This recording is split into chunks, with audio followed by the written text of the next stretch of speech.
Hello, I hope everybody's okay, and I hope you've all had a better week than what I've had. Nothing too bad, but yeah. So let's just talk through it. When was it? The weekend. Well, for a few weeks, my washing machine's been making a bit of a racket, but I just, being blonde and not the most intelligent, I put it down to not sitting on balance. But then at the weekend, it went for a walk and then it flooded my kitchen. And I thought, alright, okay, that's not good. So then, when that washing was finished, hung that out, decided it would be a good idea to pull it out, do another quick wash, which is only like 15 minutes, so it's not too bad, to see where the water was coming from, because I think I was hoping there was just something wrong with the plumbing at the back. Maybe it wasn't in right, or like maybe it came away, maybe there was a hole, something like that. But no, when I put the quick wash on, and it all looked fine until the water started getting into the machine, and then it was all just coming out the bottom, and there was bits of the machine coming away, and yeah, it was good fun. So that was me. I had to twice mop up, clean up, dry up the kitchen. Then I had to order a new washing machine, which is never cheap. So that was Sunday, and I think I've just been chasing my tail ever since. I now have a whole pile of washing, about 4 bags full, baskets full, whatever you want to call them. And my new machine comes tomorrow. So we all know what I'll be doing in between working and studying tomorrow and Friday, and probably Saturday, Sunday as well, is catching up on all the washing. But yeah, I hope everybody's had a better week than me. This week, I'm just going to kind of follow on from last week and just talk about mental health in general, how it can affect you, the person that's going through it, also how it can affect the people round about you, where you can go for help, looking out for the signs in yourself and in others, and how we can all help each other. I think last week I did tell you, obviously, there's many ways that you can get some help, and it doesn't always have to be face-to-face, because I know a lot of people struggle with the whole face-to-face initially.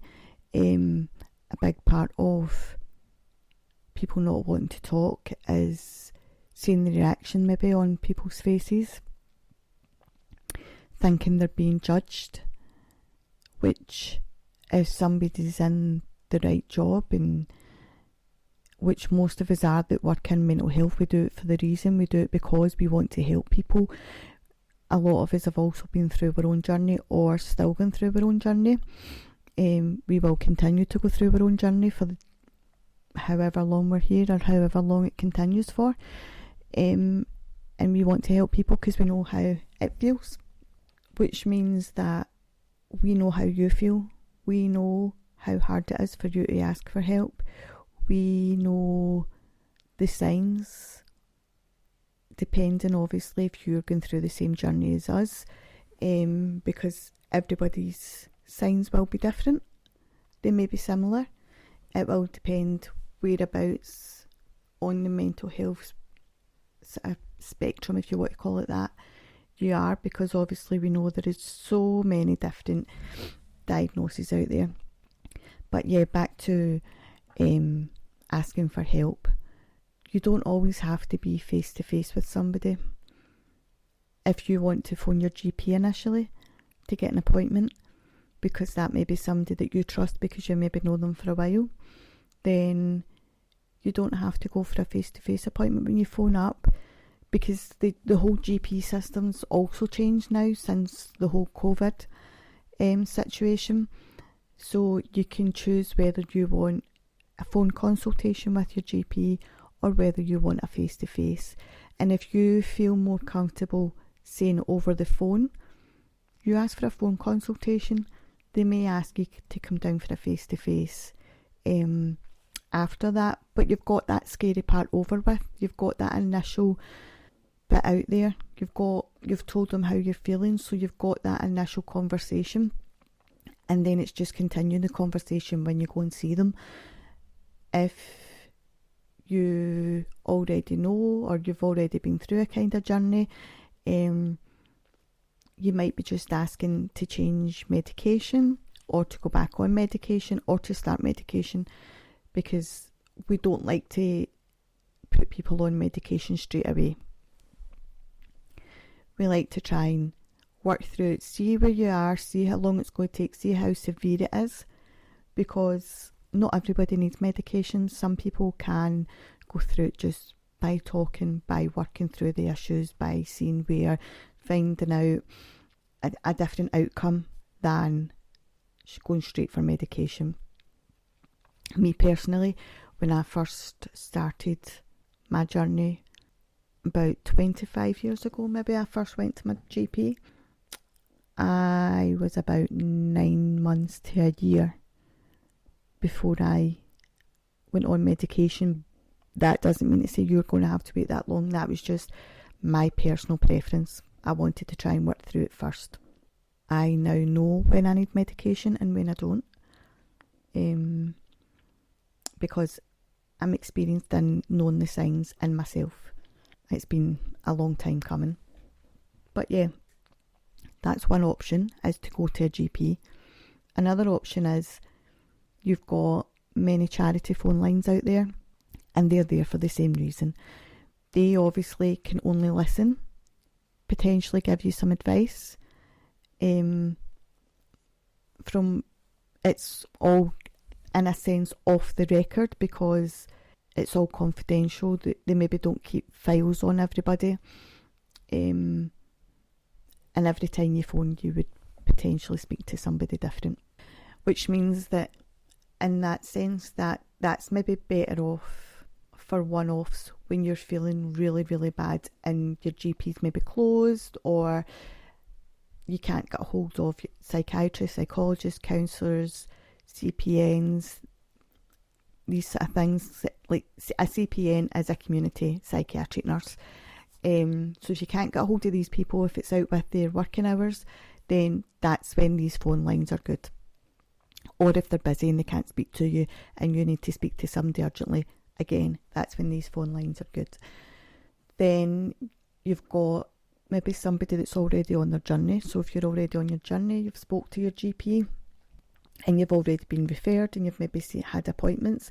If you feel as if you're having a really, really bad day and you have your own named CPN or your own psychiatrist, psychologist, and you need to speak to somebody, you could potentially try and contact them, see if they are able to either chat to you over the phone or get an appointment booked in. And then your other option is private, which I think if you've been listening to myself from the start, since episode 1 to round about then, you'll know that I am a private counsellor and coach. So with people like myself, it's a case of, I'll give you an example of if you were coming to myself. I can't speak on other private mental health clinics, but myself personally, what you would do is you would contact myself either by phone, email, or you can get me on my social media pages. I would then arrange to book you in for a quick phone call, which would be your first phone consultation, your initial consultation with myself, and that's free. I don't know if everybody does that, but that's what I do personally, just to make sure that I am the right person for yourself. I'm equipped for what you need, because if I'm not, then there's no point in me booking you in. I may suggest somebody that's more experienced in your field. And then you get to ask me questions, I get to ask you questions, and we take it from there. So you will also get a feel as to whether you are comfortable speaking to myself. If you're not comfortable speaking to myself, you maybe feel you want to go somewhere else, and that's absolutely fine, because the most important thing is for you to get the right help and for you to find the right counsellor, therapist, psychologist, whoever it is you need. Because if you don't find the right person, if you don't connect with that person, you maybe don't feel comfortable fully opening up, and then that defeats the purpose of you going for an appointment. These appointments aren't a miracle cure. They're not going, we don't have magic wands. I would love to have a magic wand. It's a process. You and everybody that goes down this road goes through this process. We all start from the beginning and work our way. Everybody will have a different timescale as to how many appointments they need. We can never tell. Normally we make a plan from appointment to appointment as to how we're going to help you. And you may feel comfortable opening up straight away and telling us everything, or it maybe take you a bit of time for us to gain your trust. And that again is fine. There is no timescale for you to feel comfortable. We can work on trust. That's absolutely fine. You are almost in charge of, you are in charge of your journey, in the sense that you only open up about things when you feel ready. You will never be forced to talk about anything you don't want to talk about, and you will never be made to feel uncomfortable. You will never be judged about anything that you say, regardless of what it is. And all we hope for is that we can give you the best support possible. Again, myself, I'm not sure how other therapists work, but myself, I am also on standby 24/7, where if in between appointments you really, really need to speak to somebody, my phone is always on, so I'm always at the other end of the phone, the other end of a text, email, whatever it may be. If somebody feels they really need to speak to somebody. And all my clients know that. They all know. And some benefit from that, as they do use the additional support that's there. Some people don't need it. They just need their weekly, fortnightly, whatever appointments they've got booked in. And then I've got other clients that maybe just dip in and out as and when once they've gone through the process, once they've gone through their full journey and they feel strong enough to go on their own, they maybe dip in and out when they're having struggles, and that's absolutely fine. I'm always there for anybody that needs the help. You can also do group therapy. Group therapy is not for everybody. It all depends on where your mindset's at and how you feel talking about your personal circumstances, your personal feelings in front of potentially complete strangers. And you could maybe have 10 people there, you may have 20 people there. It will just depend on the group on the day. And there is group therapy options through your GP. They can refer you on to groups, or there again, some charities, some private counsellors, therapists may have their own groups as well that you can put your name forward for. So there is quite a few different options there, and it's all down to what you feel you would prefer, what you feel more comfortable with. And sometimes it's down to finance as well. If you are financially secure and you can afford private healthcare or private counselling, then that might be an option for you, because the waiting lists tend to be a lot shorter than if you go through your GP. If you go through your GP, there can be quite a long wait. I've known of 9 months plus. Again, it just depends where you are, what area you live in, how long your waiting list will be. So that's the side of it if you're looking for help. If there will be help out there as well for family members of anyone who's going through their journey or about to start their journey, there's support there for you as well. It's not a case of we just want to help the people that are struggling most with their mental health. Obviously, they're our priority, but so are you, because it takes a toll on the family.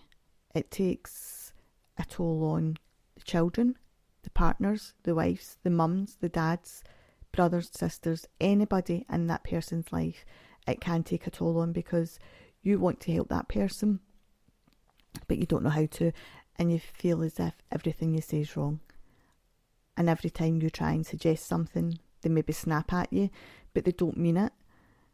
Just please bear that in mind. They really don't mean it. They are not always in full control of their emotions. So when they snap at you, sometimes it's more about them trying to protect themselves than them being annoyed at you. Which is hard to take when you're in that moment, when you're in that situation. It is hard if you're just trying to do your best for somebody and you feel as if they're constantly snapping.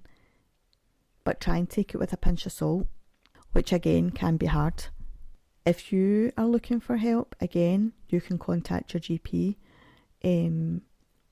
If you're looking for help for that person, you will need their permission to speak on their behalf.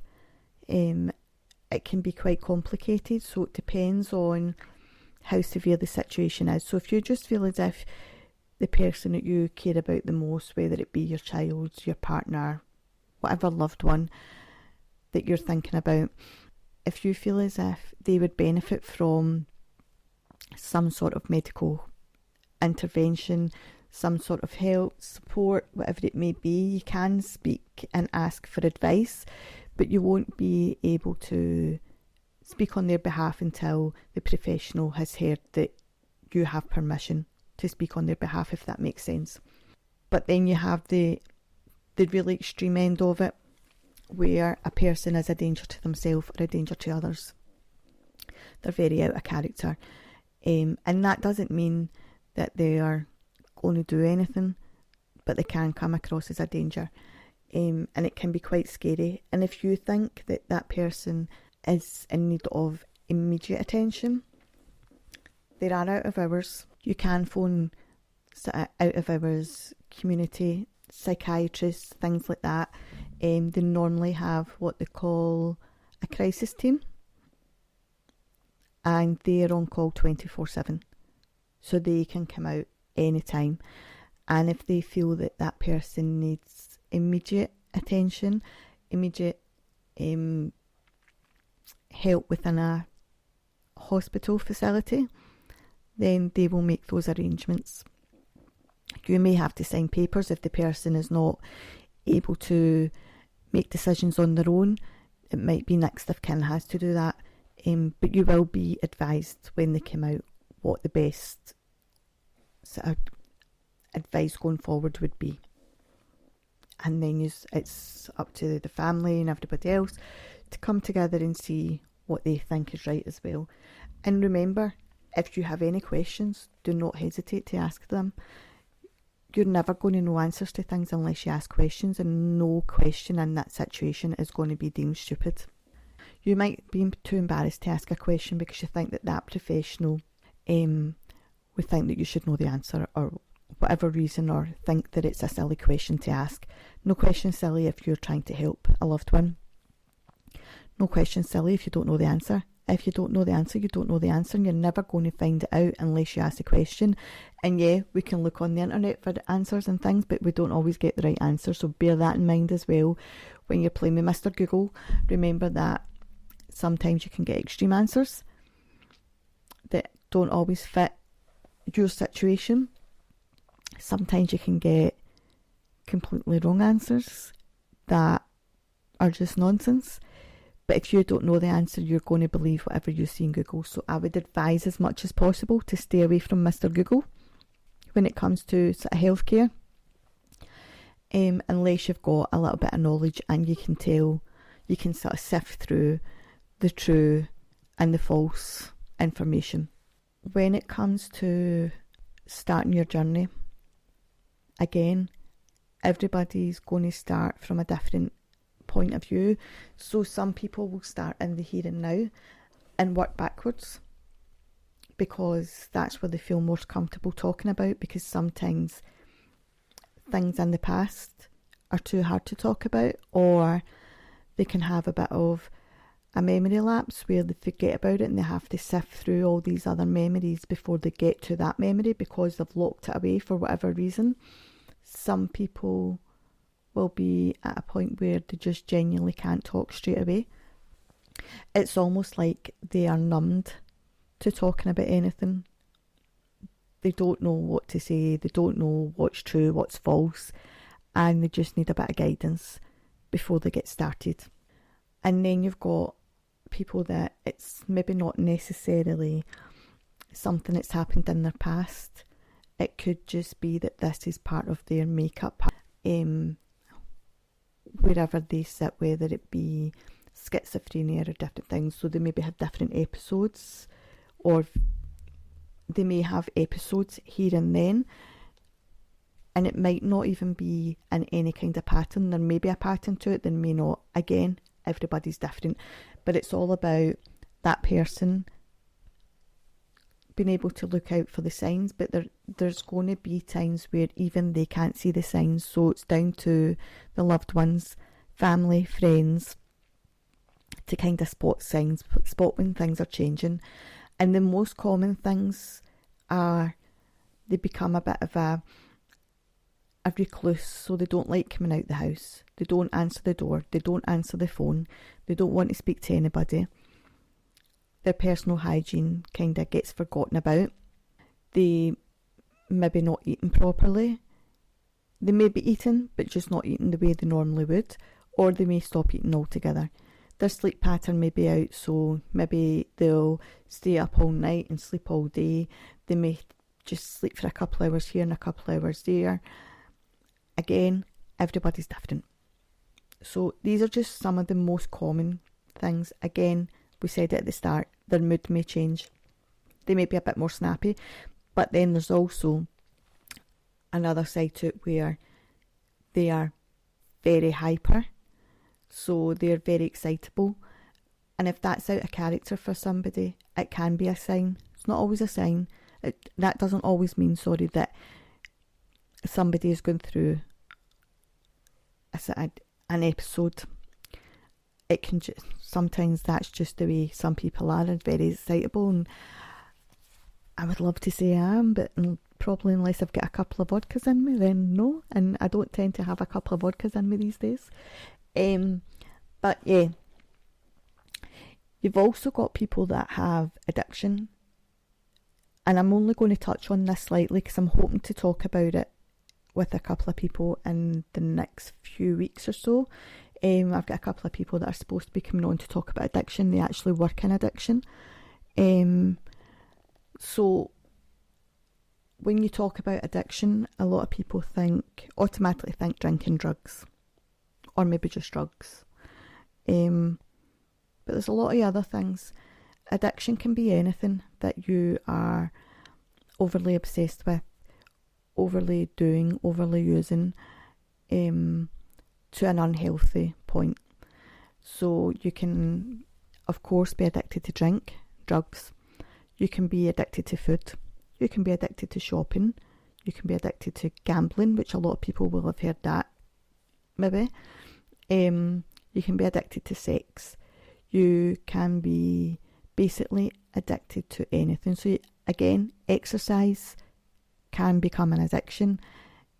Although exercise is good for us, there is a point where it can become unhealthy. If you're overly exercising and you're obsessed with exercising and you cannot miss and you can't do this, and you start to panic if you maybe miss one session at the gym or whatever it may be, one walk, wherever you do your exercising.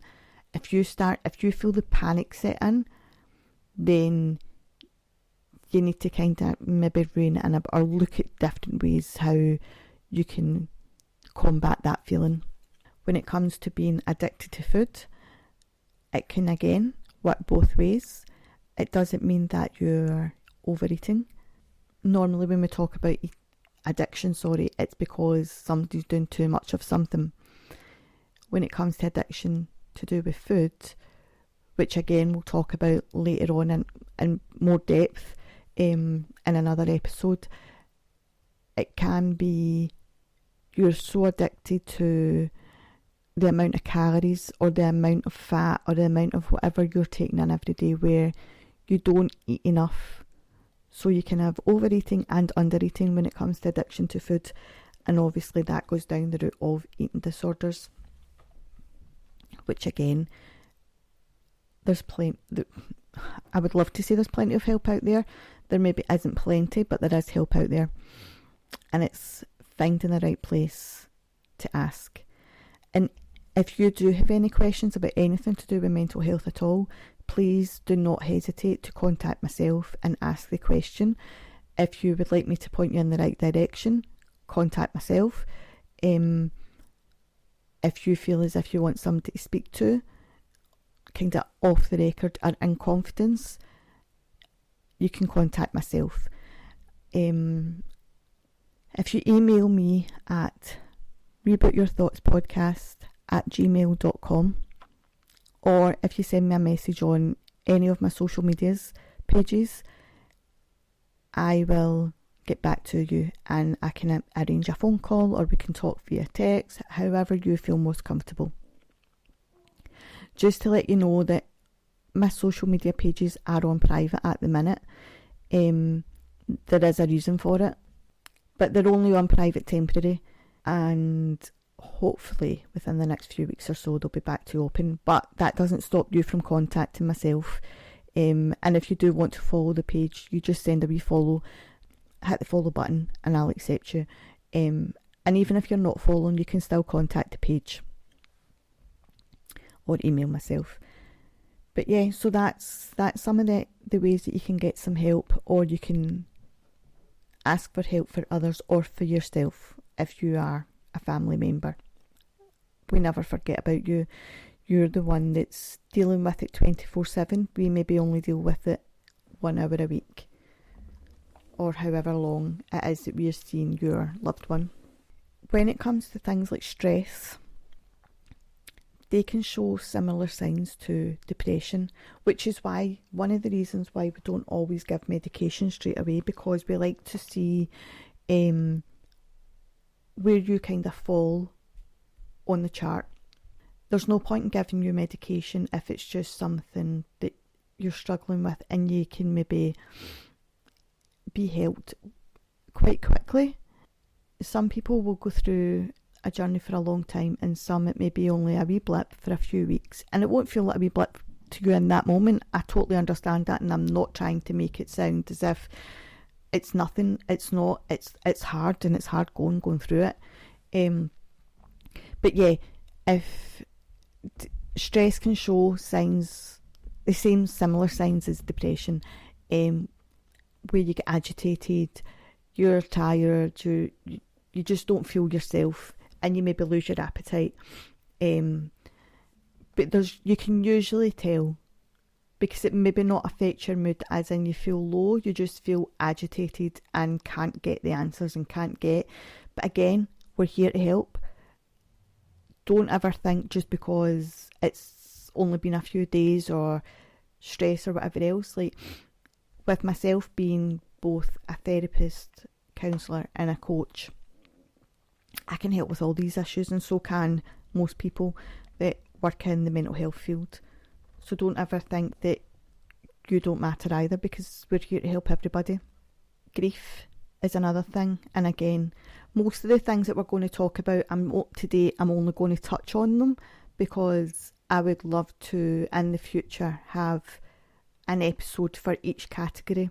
So that is the plan, is we'll take the full or the majority of an episode to talk about each category within mental health. So if you do have a category that you would like us to talk about, then get in touch and we'll add that to the list. And there will be times where it will be just myself on, and there'll be other times where I'll have somebody on with me. I'll have a guest, which I've got quite a few guests lined up in the coming months, which is quite good because it means you don't have to just sit and listen to my voice all the time. But yeah, grief has, again, no time limit, and that's regardless of whether you start grieving or you end grieving. And you never truly end your grief process, but at some point you do find it easier to go on with your day. Some people can sail right through it and they still care about that person, they still think about that person, but it doesn't stop their life. But you will get people that it really, really destroys them in a sense, and they really can't go over it, and these people need a wee bit more support and a bit more guidance. So yeah, grief can, if it's prolonged, so grief is a tricky one, because again, like depression, doctors will not just prescribe you something straight away, which is understandable because we're all going to grieve a person that we love, and sometimes there will be somebody who really, really can't cope. It may be that you've lived with that person all your days and now all of a sudden you're in the house and you're alone, and you've maybe normally got structure with that person and now you don't know what to do with yourself, and it's very understandable. And grief is something that can connect us all because we will all grieve someone at some point in our life, so it's the one thing that most people will be understanding about. But if you do feel as if your grief is going on for a bit long, then maybe seek a wee bit of support. Again, there's lots of charities that are distinctly for grief counselling, but that doesn't mean to say they're the only people there to help you. There's loads of us. Again, whether you go to your GP or whether you go private, go through a charity. There's lots of information out there, and again, if you need any advice where to go, just contact myself and I can point you in the right direction. But yeah, I think most of us think that grief will start the day that person passes, or the day of the funeral. That's not always the case. Some people kind of almost block it out a wee bit, and it can be 6 months down the line before it really hits them. It can be the first birthday that the person's not there, or the first Christmas, or the first something. It could be the first day that they go to change the bedding if it's a partner. It could be the first time they go to buy shopping and they realise they're not buying that person's favourite food anymore because they're no longer there. There's lots of different things that can trigger, and we just need to be mindful that that person's hurting, and there is, like I said before, no time frame. Nobody's going to tell you that you have to be okay within 2 weeks or 2 months or however long it may be. You will feel more like yourself when you feel more like yourself. That's the best way to describe it. And if you don't feel yourself for a prolonged length of time, please ask for help. Don't feel as if you have to do it on your own. Nobody has to go through anything on their own. It's about asking the right people for help. If you're struggling with anything to do with work, obviously most places will have an HR department, especially if it's a bigger company, and that would be your first protocol, to either speak to your team leader or speak to HR or somebody that you feel comfortable with. If it's something you don't feel comfortable speaking to them about, we spoke last week about Citizens Advice Bureau. Again, if you're not in the UK, the Citizens Advice Bureau is somewhere that you can go to for, it's more so legal help, legal advice, to help different situations. If you've maybe got financial situations as well, they can help you work through what's best for you. So you've got them. You could ask for a meeting with your manager, and if you don't feel as if you're comfortable going in yourself, you can take somebody in with you. You could just tell them that you feel more comfortable if there was somebody there, whether it be another work colleague or a friend or a family member. I think the most important thing that we all need to remember is looking out for each other. Be kind. Just because somebody's got a smile on their face doesn't mean to say they're happy. And just because somebody is very outgoing doesn't mean they're not going through something. Or if somebody gets up and goes to work every day, if somebody's married, got their kids doesn't mean to say everything behind closed doors is happy. And I think we just need to remember not to judge. So don't judge a book by its cover is one good expression to kind of work by. Because a smile on somebody's face doesn't always tell a story. A picture on Facebook or wherever you might see it doesn't always tell a picture. Doesn't always tell the story. Somebody might be driving a nice car, have a beautiful house, doesn't mean to say that they're not struggling financially. And it's about not judging. Not judging if they are struggling, not judging if they're not being jealous, I suppose, because if we want things, then we work towards them. We all need to work towards and work hard for things that we want, things that we need in life. But also being grateful. If you are lucky enough to have a roof over your head, which many people do, but there are many people that don't. So if you're lucky enough to have a roof over your head, be grateful. If you're getting food in your belly, be grateful. Be understanding of people that aren't as lucky as you. Be understanding about people that aren't having it as easy as you. And just being there for friends and family. I think that's the most important thing that we can all do, is just be there for each other, be kind, not brag about things, especially if you know somebody is struggling. Don't brag about you're getting this, you're getting that, you're doing this, you're doing that, when they maybe can't put food on the table at the end of the day. It's not to say that you can't talk about all the nice things that you've got, but just be mindful of how you word it, how you're saying it, and not kind of being smug, I suppose. Help people get a bit better, help people move forward in life. So if you know somebody that's maybe want to work further up the ladder in their career, sit down with them and say, right, let's see how we can do this, let's see how we can work on it, like what's your goals? Or if somebody wants to start up their own business, or if you've got a friend or a family member that's just started their business or does have a business, then make sure that you are promoting for them as well. You're their kind of you're championing them.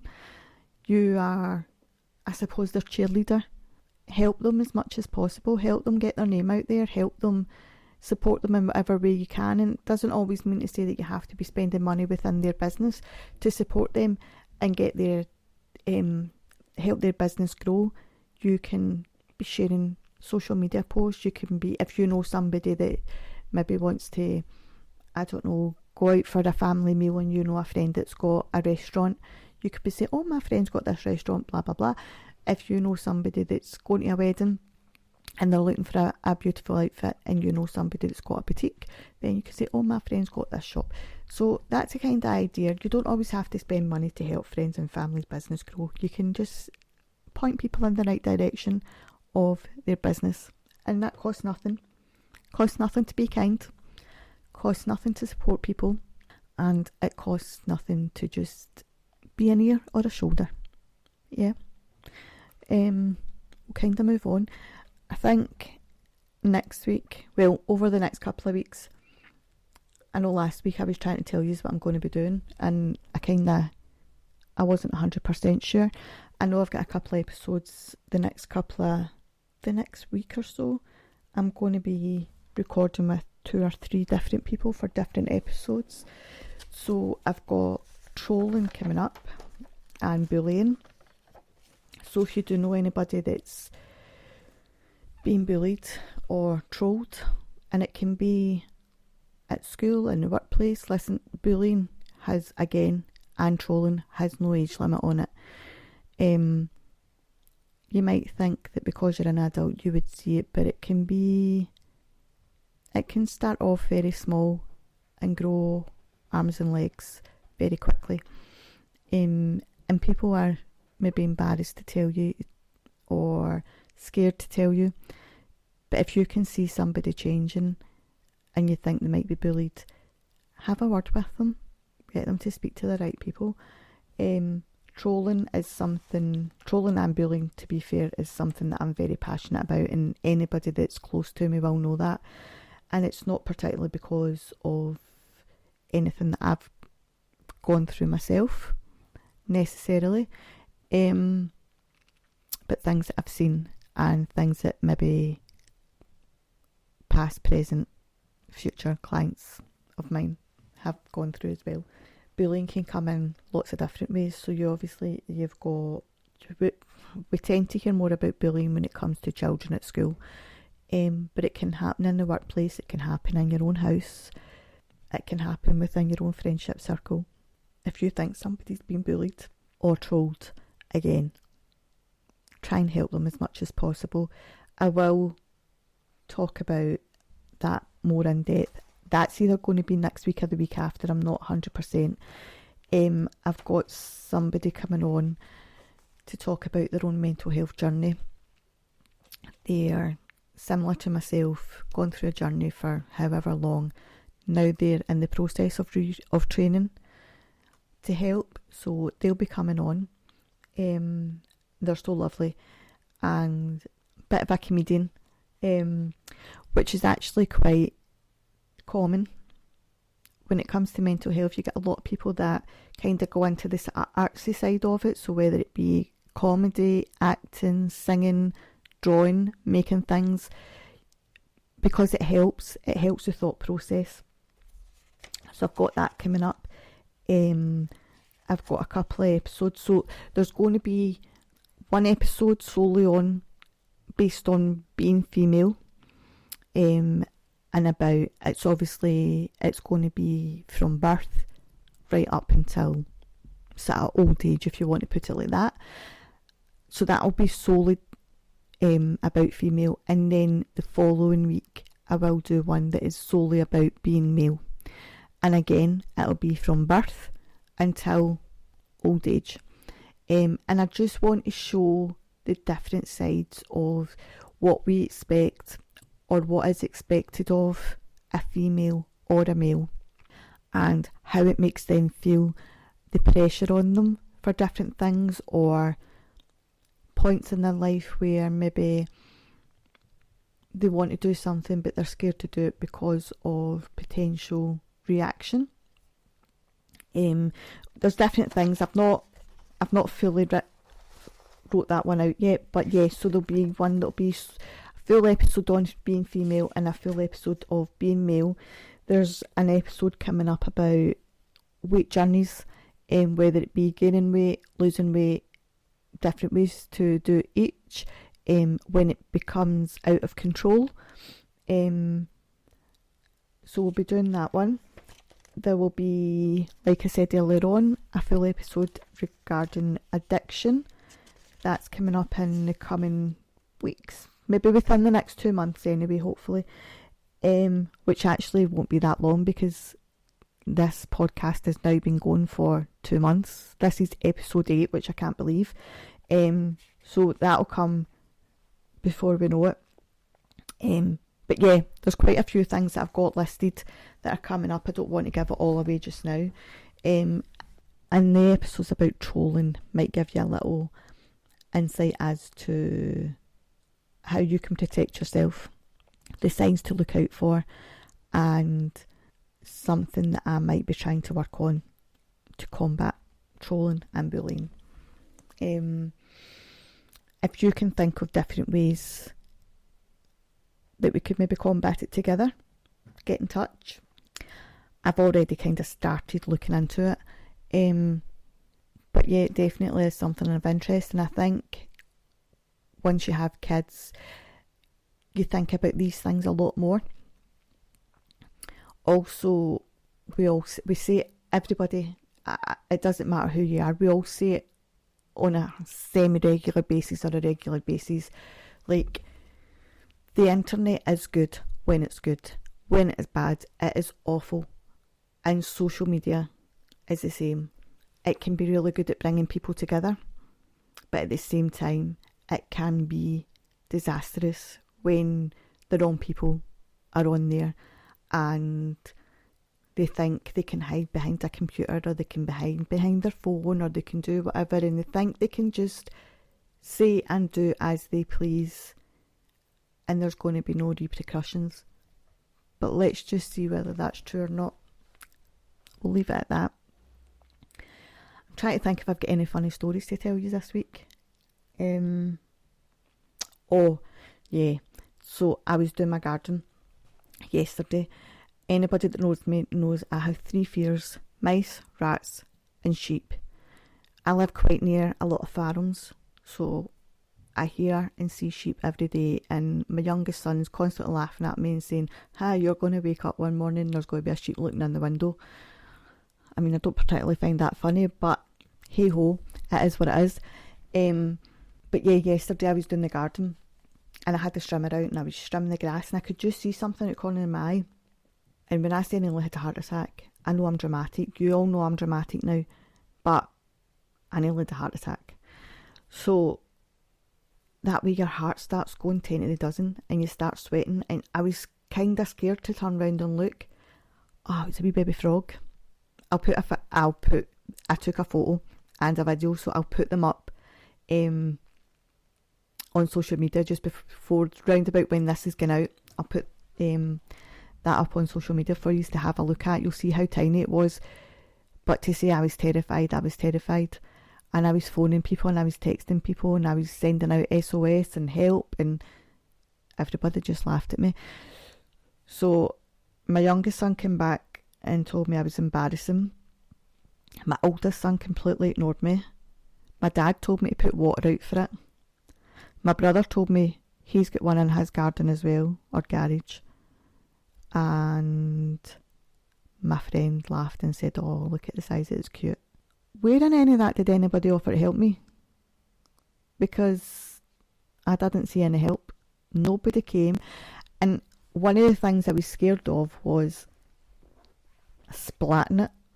So, because obviously I was using a strimmer, what happens if it would have got caught under the strimmer and I would technically have been a murderer? And then would there have been blood everywhere?